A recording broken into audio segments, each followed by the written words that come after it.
Hello, boys and girls. Everyone knows about the bond that comes with being Daddy's little girl. But sometimes the relationship between a grandfather and granddaughter is even stronger, strong enough to extend past death, as Zoe Sullivan shows us in this little story.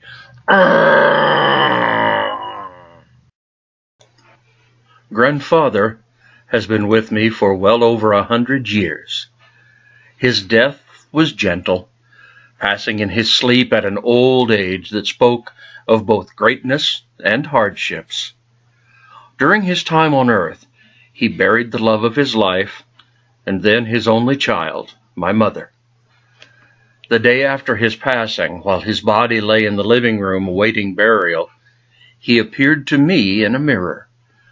Now, most people would have run screaming or fainted, but I just continued to brush my hair and smiled at him, welcoming him back to this side of the veil. The memories of Papa's death flee my thoughts with the slamming of the screen door, and I glance up with a smile. The shadowy mist enters the kitchen, and I watch when the chair opposite mine slides back a few inches. The old cranky spirit is a firm believer in acting as if he still lives, and loves the freedom of being at home to do so. But I've noticed he spends more and more time in the cellar or in the attic, looking over dusty transcripts, or lost in the dry, leather-bound tomes we brought from the homeland. Papa, what's wrong? I know something is on your mind. I wish you would just share it with me.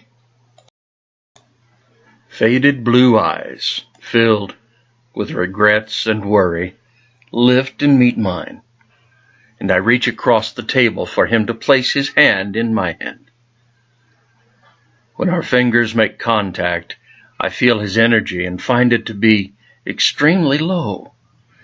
My brow creases with worry.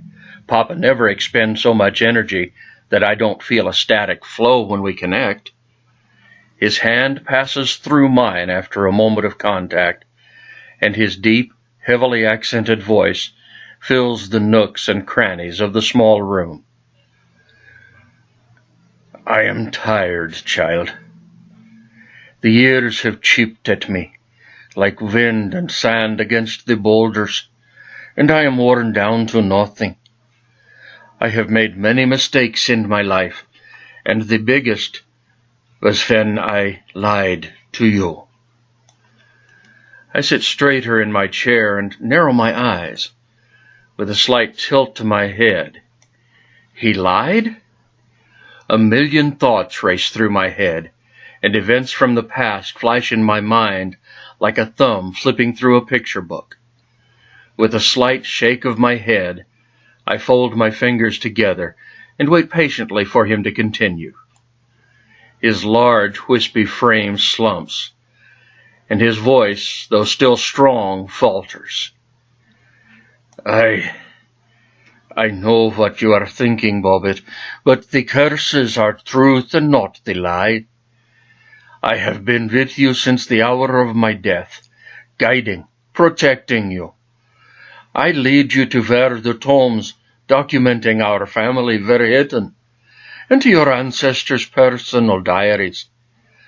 I did this not only out of love, but also because I was trying to clear my conscience. The first curse was because of my actions, and the second by my hand. I lied to you about having to stay by your side. It was and is my penance for the weight you must carry.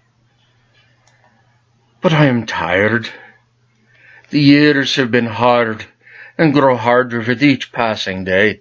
I miss my Marie, my shining light, your grandmother, whose name and smile you are blessed with. You have also her fire, a fearlessness that frightens me daily. And those reminders add to the pain of not being with her. I want your permission to pass through the veil and rejoin my Marie. Our bond will not be broken, and I will be just a thought away, able to pass back over to come to your aid if needed. But I need your forgiveness in me, my heart. His words settle like an iron cloak around my shoulders. The fact he felt a duty to remain separated from those he loves because he saved my life is numbing. Have I been so petty that I caused him to ignore his own needs?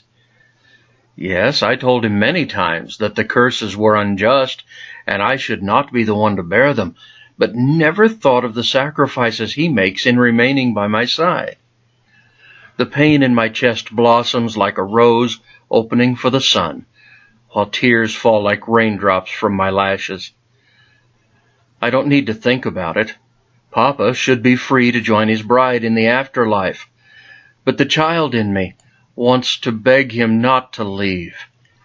Whispered words slip past my lips, offering the forgiveness he has asked for, along with love and, most importantly, declarations of gratitude. My chair scrapes loudly on the hardwood floor when I slide it back from the table and rise on trembling legs. My steps are silent, leading me directly to the small bedroom Grandfather has claimed for his, and, kneeling, I retrieve a heavy oak chest bound with 2 aged leather straps. I return to the kitchen and place the box on the table between us, and with a final lingering caress, look up and meet Papa's eyes. We sit in silence for a few minutes. Then I pick up the wooden box and slowly walk outside. The warm air hangs heavy with scent of flowers growing along the front porch, and fat yellow and black bumblebees play a game of hide and seek with the hummingbirds, darting among the colorful blossoms. My fingers fumble with the leather straps, the brass buckles resistant to opening due to age. With a creaking protest, the lid opens, and what remains of Grandfather swirls and takes flight. It's a beautiful day, with the birds to sing you home, the bright sun to light your way, and the gentle wind sweeping down from the mountains. I release you, Bunique. You are be free.